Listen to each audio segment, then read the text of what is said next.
ഇന്ന് നമുക്ക് സിമ്പിളായിട്ട് ഉണ്ടാക്കിയെടുക്കാൻ പറ്റുന്ന ഒരു ക്രിസ്മസ് ഓർണമെൻറ്റ് ചെയ്തെടുത്താലോ?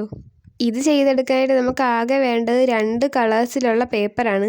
ആദ്യം നമുക്ക് 2 കളർ പേപ്പറിലും സർക്കിൾസ് വരച്ച് കട്ട് ചെയ്തെടുക്കണം. അങ്ങനെ 2 കളേഴ്സിൽ നിന്നും 10 സർക്കിൾസ് വേണം നമുക്ക്. അങ്ങനെ കട്ട് ചെയ്തെടുത്ത എല്ലാ സർക്കിൾസും നടുക്ക് നിന്ന് മടക്കി കൊടുക്കണം. അങ്ങനെ ഒരു കളറിൻ്റെ മേളിൽ അടുത്ത കളറിൻ്റെ രീതിയിൽ ഓൾട്ടർനേറ്റീവായിട്ട് നമ്മൾ എല്ലാ സർക്കിൾസും ഒന്ന് ഒട്ടിച്ചെടുക്കണം. ഞാനിവിടെ ഫെവിസ്റ്റിക്കാണ് യൂസ് ചെയ്യുന്നത്. ഫെവിക്കോൾ കൊണ്ട് ഒട്ടിക്കുന്നതാണ് കുറച്ചുകൂടി നല്ലത്. ക്രിസ്മസ് ട്രീയിൽ തൂക്കിയിടാനായിട്ടാണല്ലോ നമ്മൾ ഈ ഓർണമെൻറ്റ് ഉണ്ടാക്കുന്നത്. അപ്പോൾ ഒരു ത്രെഡ് എടുത്ത് അതിൻ്റെ അറ്റം ഒന്ന് നന്നായിട്ട് കെട്ടിക്കൊടുക്കണം. എന്നിട്ട് നമ്മൾ നേരത്തെ ഉണ്ടാക്കി വെച്ച ആ സർക്കിളിൻ്റെ നടുക്കോട്ട് പശ തേച്ചിട്ട് ഈ ത്രെഡ് ഒന്ന് ഒട്ടിച്ചു കൊടുക്കണം. നന്നായിട്ട് ഒട്ടിച്ചു കൊടുക്കണം. ഇനി നമ്മൾ സർക്കിളിൻ്റെ ഒരു സൈഡിൽ പശ തേച്ചിട്ട് 2 സൈഡും തമ്മിൽ നന്നായിട്ട് ഒട്ടിച്ചു കൊടുക്കണം.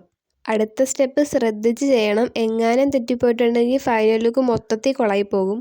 ഇപ്പോൾ ആദ്യം നമ്മൾ വൈറ്റ് സർക്കിളിൻ്റെ മേളിലാണ് പശ തേക്കുന്നതെങ്കിൽ അടുത്തത് പിങ്ക് സർക്കിളിൻ്റെ താഴെ വേണം പശ തേക്കാൻ. പിന്നെ അങ്ങോട്ടുള്ള എല്ലാ വൈറ്റ് സർക്കിളിൻ്റെ മേളിലും പിങ്ക് സർക്കിളിൻ്റെ താഴെ മാത്രമേ പശ തേക്കാൻ പാടുള്ളൂ. ഈ ഒരൊറ്റ കാര്യം ശ്രദ്ധിച്ചാൽ മതി. ഇത് ശരിയായി കഴിഞ്ഞാൽ നമ്മുടെ ഫൈനൽ ലുക്ക് നല്ല അടിപൊളിയായിട്ട് കിട്ടും. അങ്ങനെ നമ്മുടെ അടിപൊളി ക്രിസ്മസ് ഓർണമെൻറ്റ് ഇവിടെ റെഡി ആയിട്ടുണ്ട്. ഫൈനൽ ലുക്ക് ഇഷ്ടപ്പെട്ടാലും ഇല്ലേലും കമൻറ്റിൽ അഭിപ്രായം അറിയിക്കുക. അപ്പോൾ ഇഷ്ടപ്പെട്ടിട്ടുണ്ടെങ്കിൽ എന്തായാലും ചെയ്ത് നോക്കാൻ മറക്കണ്ട.